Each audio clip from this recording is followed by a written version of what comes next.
So yeah, I'm just going to give a talk on components of variability in OCT RNFL image segmentation measurements and contributing factors to measurement error. So I'm just going to quickly just run down what biomarkers are. What do we mean by a biomarker? So we're talking here about a biological measurement. So that might be a laboratory test, a physiological test, or an imaging test. And biomarkers are essential in healthcare, given their role in diagnosing, prognosing, and monitoring patients. And they inform all sorts of changes in patient management, as well as being commonplace as predictors in model development. And so why should we evaluate them? Well, biomarker testing can be of great benefit to patients. So true positives can prompt patient management, true negatives can offer reassurance for patients. But on the other side, biomarkers can also lead to patient harm if they're giving off a lot of false negatives, so necessary treatments or interventions might be delayed, or false positives, which may have negative psychological consequences. So the biomarker of interest that we've been looking at is this retinal nerve fiber layer thickness as a biomarker for ocular hypertension and glaucoma. So ocular hypertension is a condition where intraocular pressure is elevated above 21 mmHg, and progression from ocular hypertension to glaucoma is typically seen by there being optic nerve head damage. So OCT scans will take place and this damage will present on the scan as a thinning in the retinal layers. And the RNFL is a particularly sensitive structure. And in fact, up to 50% of retinal nerve fibers are estimated to be lost by the time optic nerve head damage is first detected on other eye tests such as visual fields. And so you can see there a quick cross-sectional view of the retinal layers. The RNFL is the second most upper layer.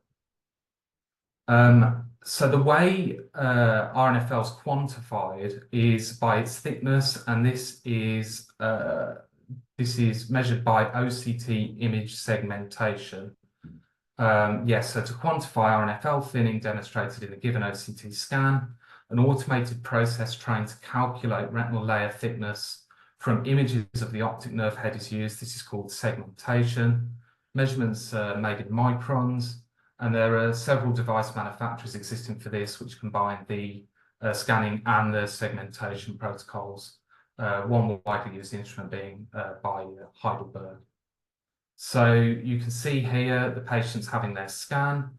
They then get the scan image of the optic nerve head, cross-sectional then taken of that, and the segmentation process outlines the retinal nerve layer using the two red lines on the image here.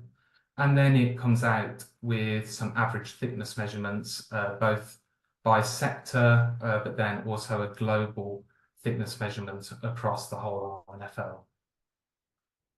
So how do we go about evaluating tests? Well, the key thing we're looking at is the level of measurement error. So measurement error signifies the variability of a test that may be demonstrated if multiple measurements were taken on the same patient at almost the same time.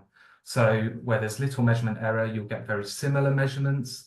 Where there's evidence of there being some measurement error, two tests taken at the same time might give different results. So this is what we sometimes see when blood pressure measurements are made. And it's a key aim of the NIHR Birmingham BRC. So what contributing factors to measurement error variability might there be when we're segmenting RNFL thickness? Well, OCT devices do provide scan metrics. These are measures of image quality indicating potential errors. So the two in the Heidelberg device are signal strength and automatic real-time mean. So you can see on the left, there's a scan there with ART 100 frames and signal strength 39 out of 14, so you get quite a clear image. The ART on the right has only been allowed to go up to 15 frames, and the quality metric is only 15 dB. However, there's been little research to actually quantify their impact on OCT measurement variability. So what we've done is we have applied for some data from Insight. For anybody on this call that doesn't know, Insight's a pathway for accessing routine data on ophthalmology patients served by tertiary care services.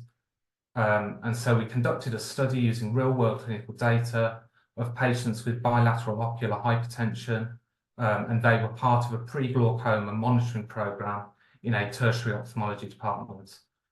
These patients were having OCT images taken to track morphological changes in RNFL over time, so this is repeated measures data. And the people measured, we made sure they were of a stable ocular hypertensive state. So we defined this as being plus or minus 3 months clear of surgeries and injections, and not being on potentially vision damaging medications or the sort of combination medications that would be consistent with a glaucoma diagnosis.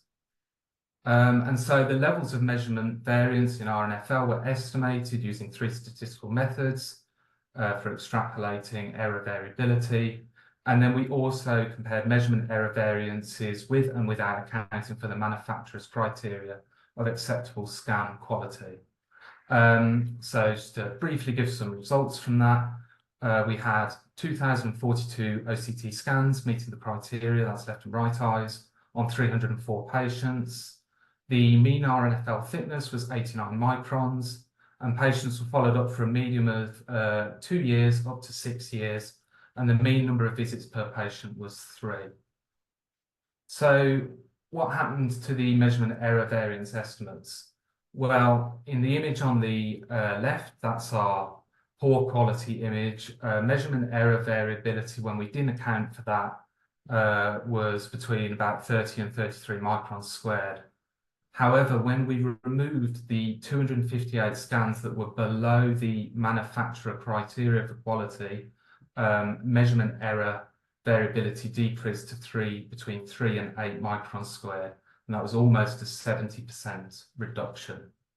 So what can we conclude from this? Well, measurement error variability in OCT RNFL thickness measures has the potential to cause bias in clinical decisions made on patients with ocular hypertension, but measurement variation can be significantly reduced by applying the device manufacturer's advice. And in this case, that would have involved retaking images where the signal strength was poor, and by allowing the scanning protocol to reach the preset number of ART frames. Thank you very much.